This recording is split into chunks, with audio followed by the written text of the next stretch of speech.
When do they want us to start?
Yes.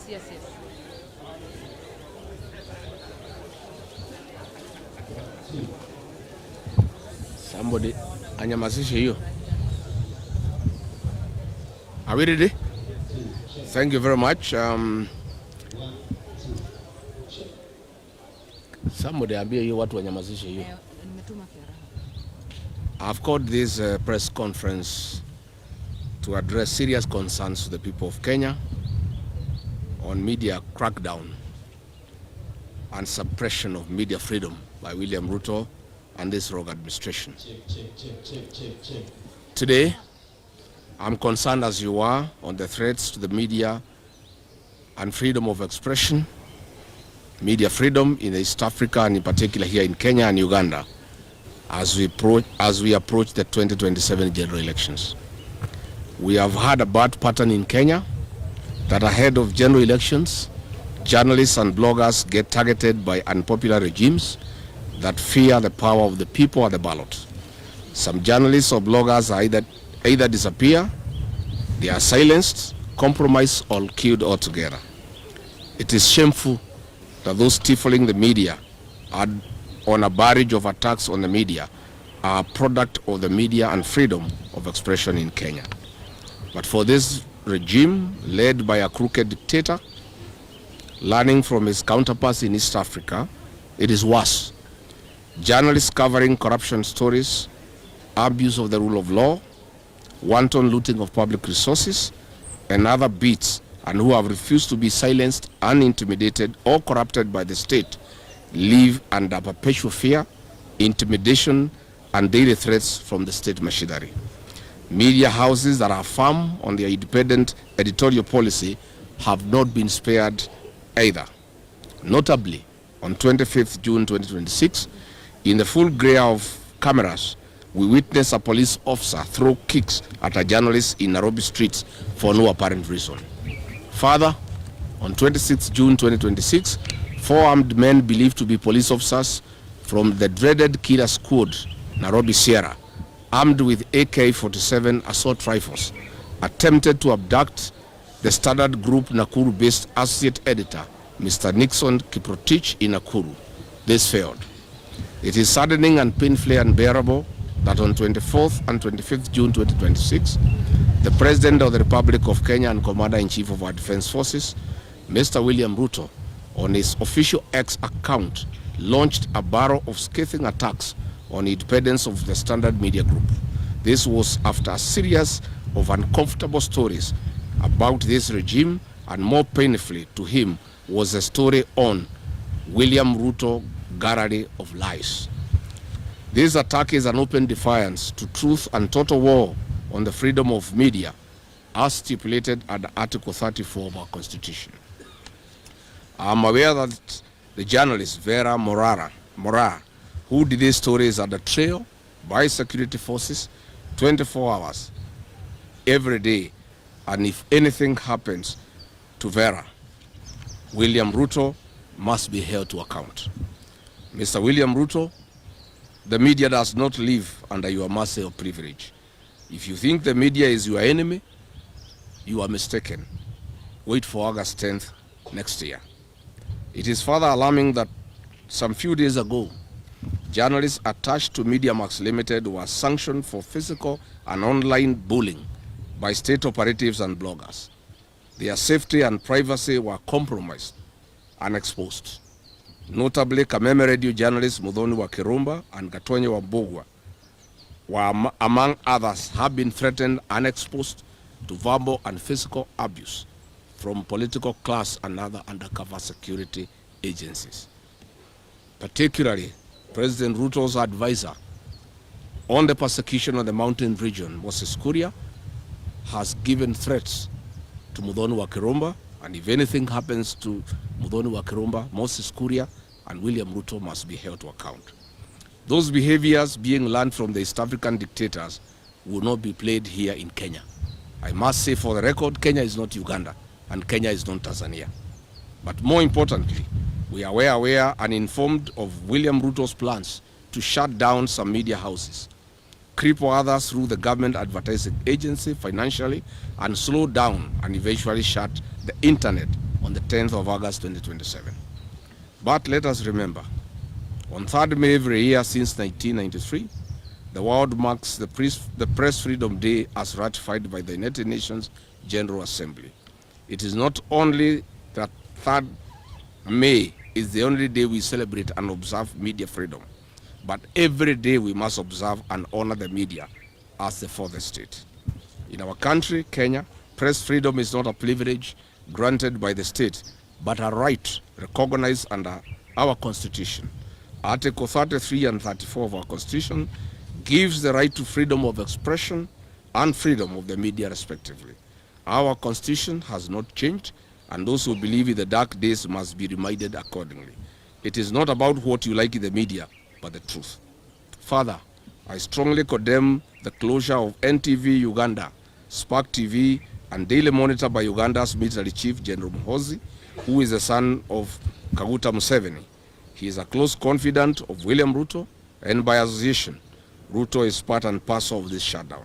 The pattern of media crackdown can be seen even by those who have challenges in seeing. I strongly urge the East African press councils to stand firm and remain vigilant as the three known East African dictators flex their retrogressive civility on the fourth estate. I also urge journalists to remain firm and remain so. In all this, neither William Ruto nor any officer in his government has spoken against this.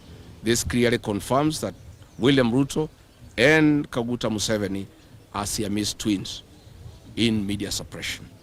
The freedoms we enjoy today were not given on a silver platter. Kenyans fought for them. We have sunk a higher lower through this regime.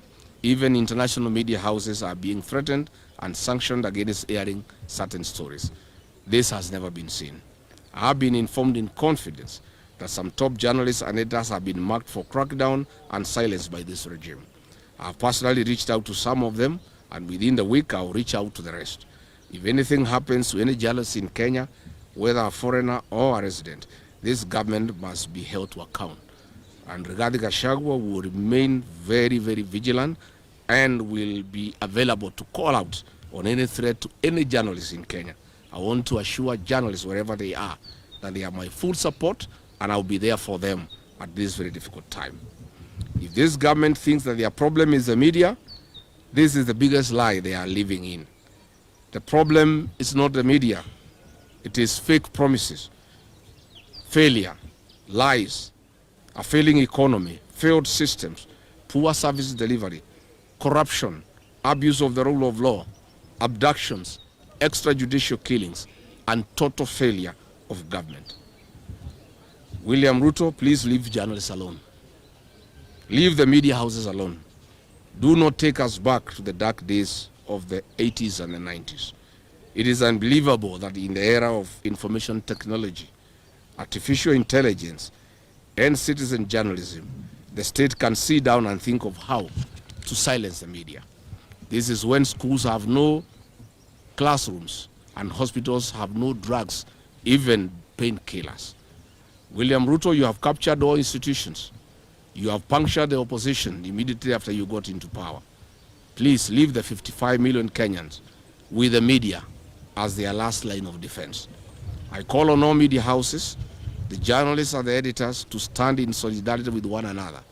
Do not be cowed. Do not be threatened or intimidated.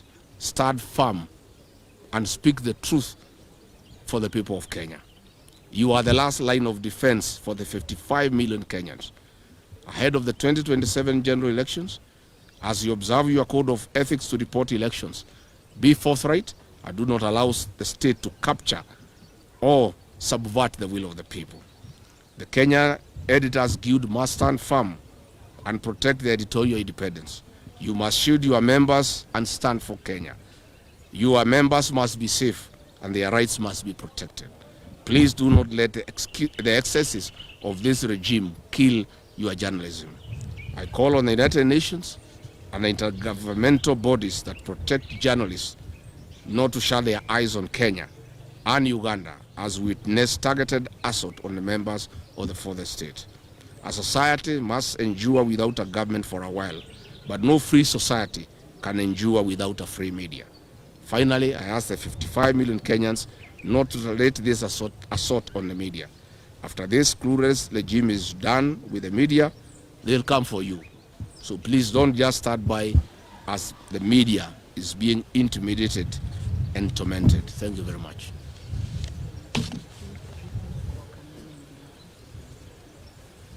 Kwacha kweli ya hii